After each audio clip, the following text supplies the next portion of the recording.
What is up, YouTube? Victor, the rookie card specialist here on YouTube, coming at you a little bit chill mode.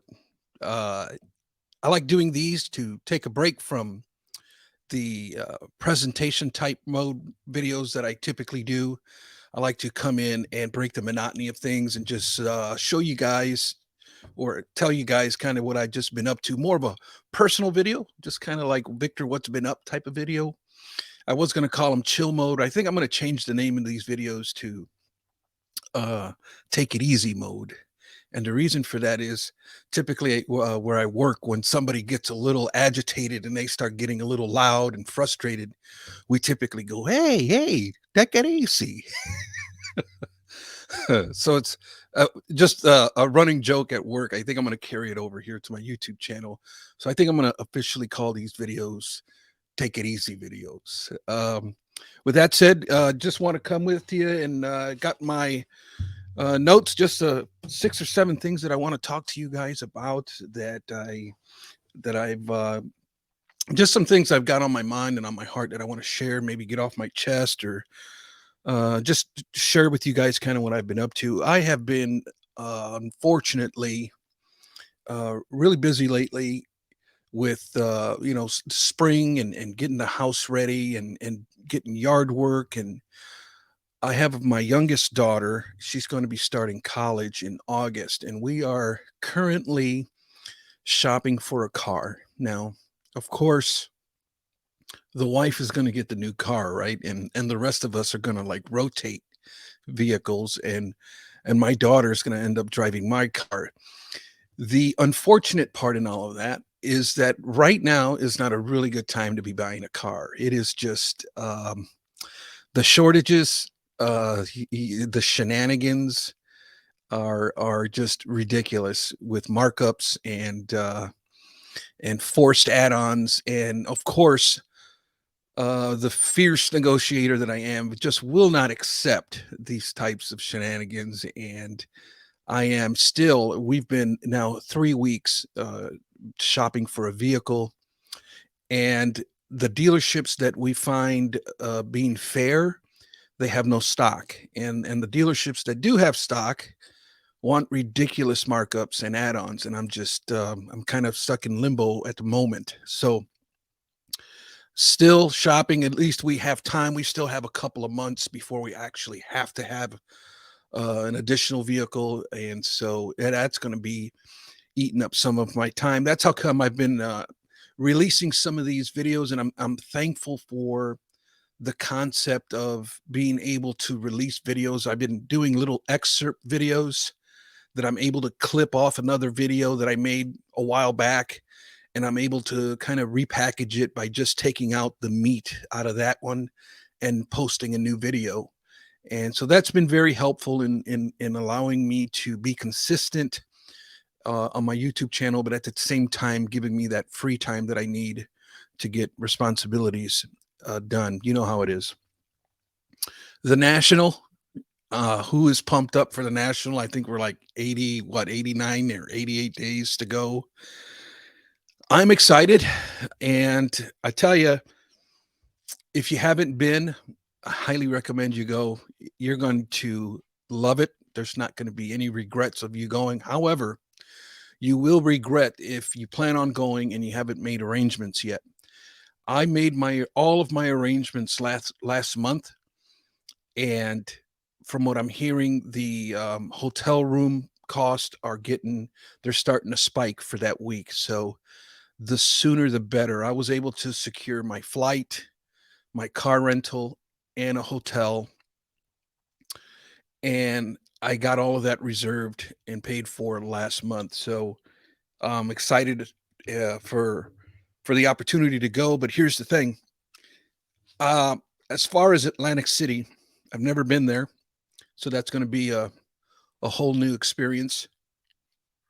But at the same time, I was a little frustrated with the hotel stays because the only thing they got close to the convention center are the casino hotels, and I go to make reservations at a couple of the casinos, and they're wanting almost $400 a night to stay, and I just found that really outrageous for something that I'm really not even gonna be there. I'm really not even gonna utilize the room or the casino, and so why would I pay that amount of money? I'm just gonna go there.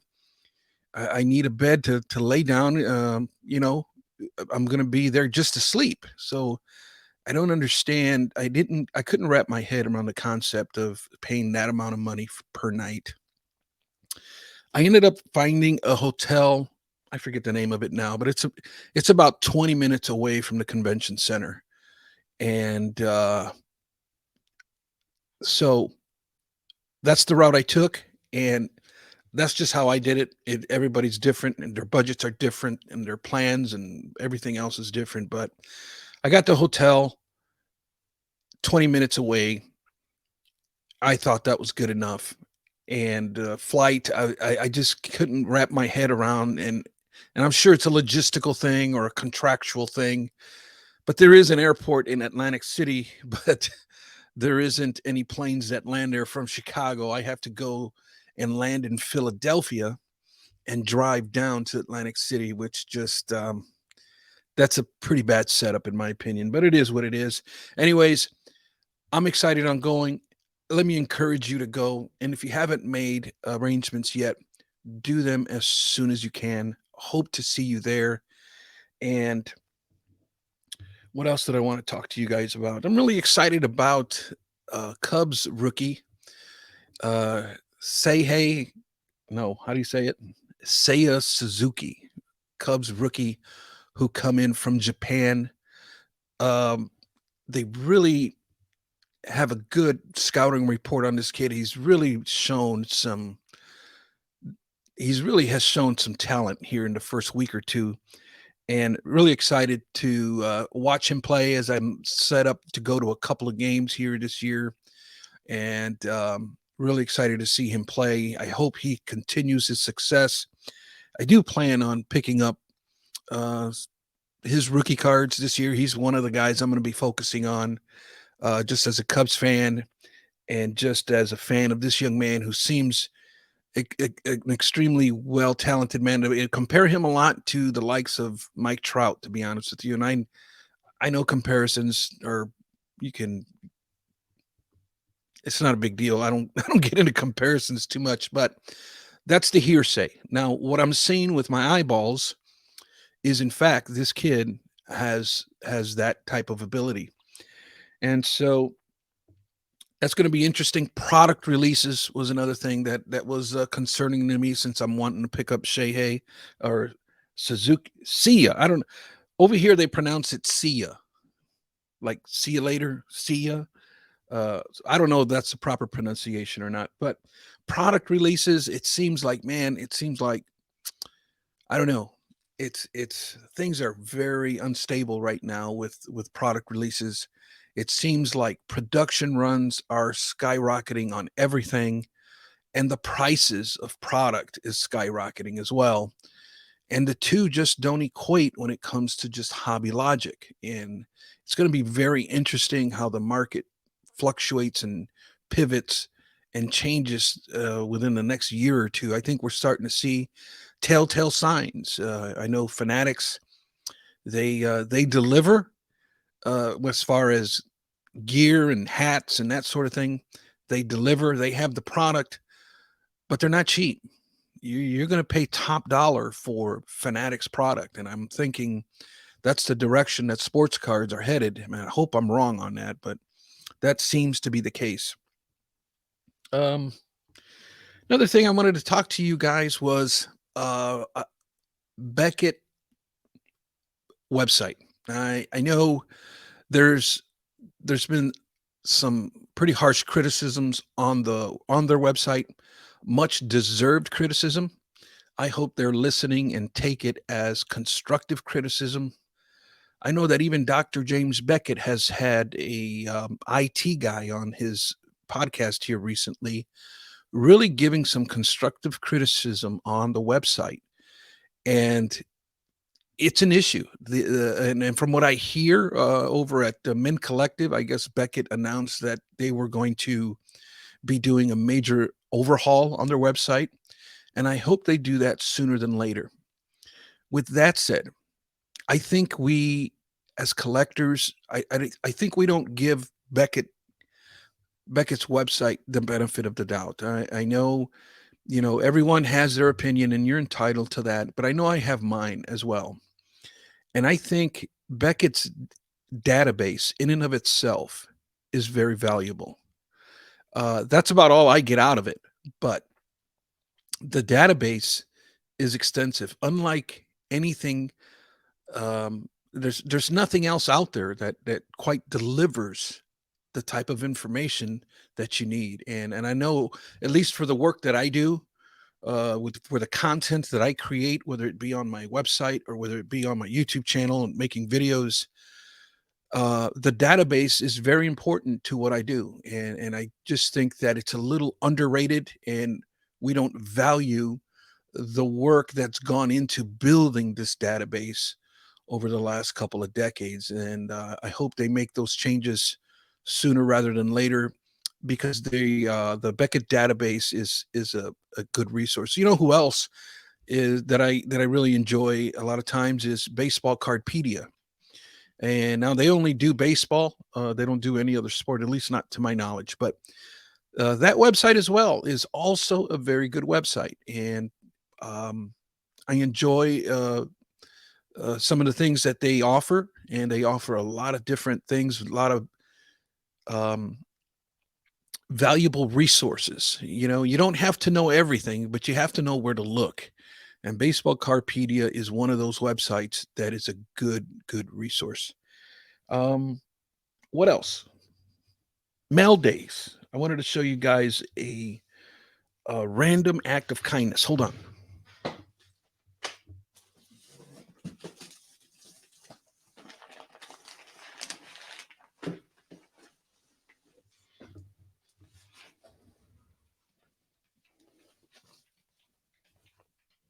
It's a jersey of actual jersey of Chicago Bears Devin Hester.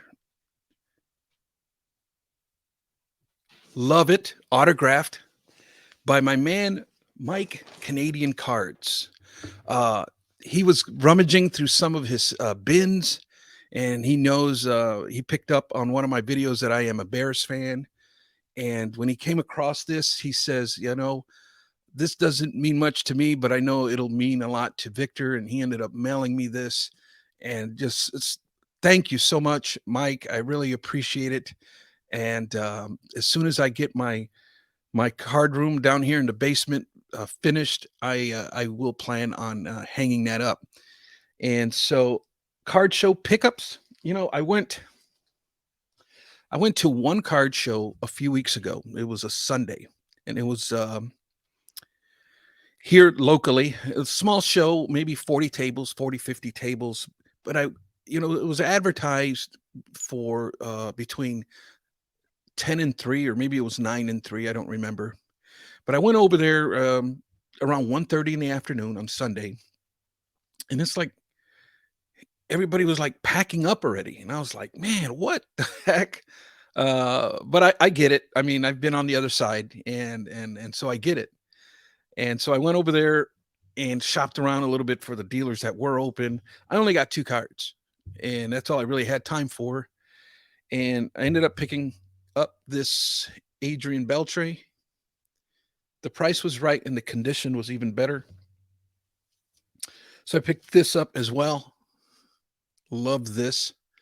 Uh, New York Yankees, Mickey Mantle playing pool. It's actually a postcard.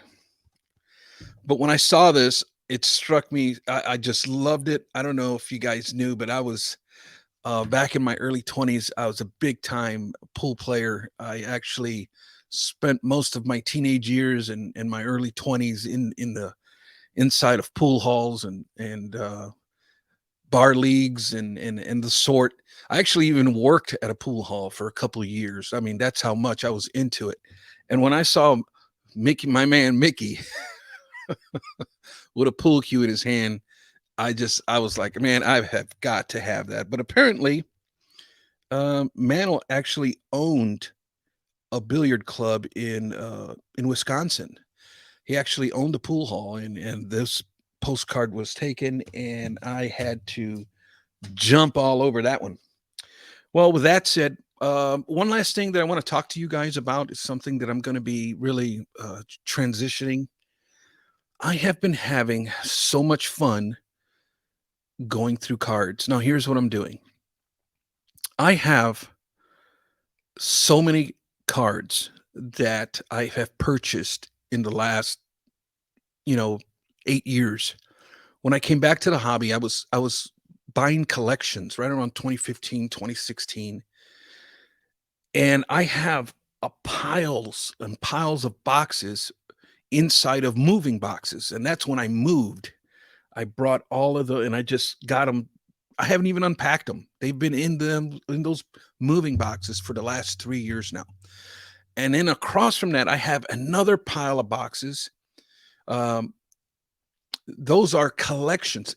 I have 2 collections, bulk collections that I've purchased that I haven't even gone through yet. I have no idea what's even in there. And that's just that's how crazy things have gotten because I purchased them, but then at the same time, I started becoming a content creator and just everything has just snowballed. I started remodeling my house. I sold my house in 2019. I built a new house in 2019, and things have just been spiraling out of control. And here these 2 collections sit for the last 5 years, and I haven't even gone through them. And so what I started doing was I started going through them a couple of weeks ago. And what I'm doing is I'm setting myself up for perhaps starting next year. I want to start doing 2 card shows a year. And I think I'm going to do the Chicago Sports Spectacular is what I'm going to arrange to do. And what I am doing is setting up dollar boxes. And I'm just going to do straight up dollar boxes. That's all I'm going to do. I'm not going to have no display cases. I'm just going to go and I'm going to show up with like $30 boxes and just let folks have at it. And so I've been going through that and really I've been having so much fun. It's just really it's so therapeutic to kind of downshift and let go of work and let go of responsibility and let go of hobby content and just start going through boxes of cards and just start top loading them, setting and organizing them. And I'm having so much fun doing it. And that's my game plan. That's kind of what I want to do. I'm kind of like vision casting what I would like to do, long term. I would like to, do more card shows. I know I get to retire at the railroad at age 60, and I would love to just fill up the camper and just go out of town and maybe catch a baseball game and do a local card show in different cities around the area. And that's really the plan and the vision that I have for the near future. And I tell you, an app that I've been finding very interesting, guys. Maybe check it out. If you have an app that perhaps does the same thing that you have experience on, let me know. But the name of that app is called Center Stage, and I don't know if you can see it, but it is. I screwed it up. Anyways, check your app store for Center Stage. What I love is I'll set the phone up on a stand, and what I do is I can come and it's like a scanner, and then I'll come and I'll take the card and I'll run it in front of my phone, and it triggers and it'll give me the price of the card, and it'll show me, uh, PSA graded, or it'll show me raw prices.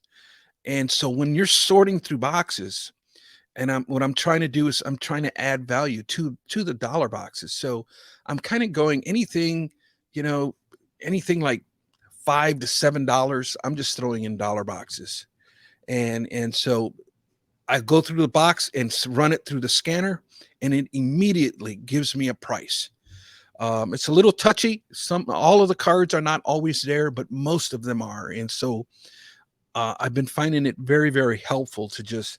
I can't wait to use it maybe at like a card show or something and just see to get something instantaneously is really needed in the hobby, and it would be so cool if this technology enhances. But anyways, I know there's several these apps that are out there. Center Stage is the one that I've been using lately. If you've been using one similar, let me know. I'd love to check it out. This video is, man, like 20 minutes long. Are you kidding me? Anyways, guys, sorry I was so long-winded today. Let me know if you like this type of content.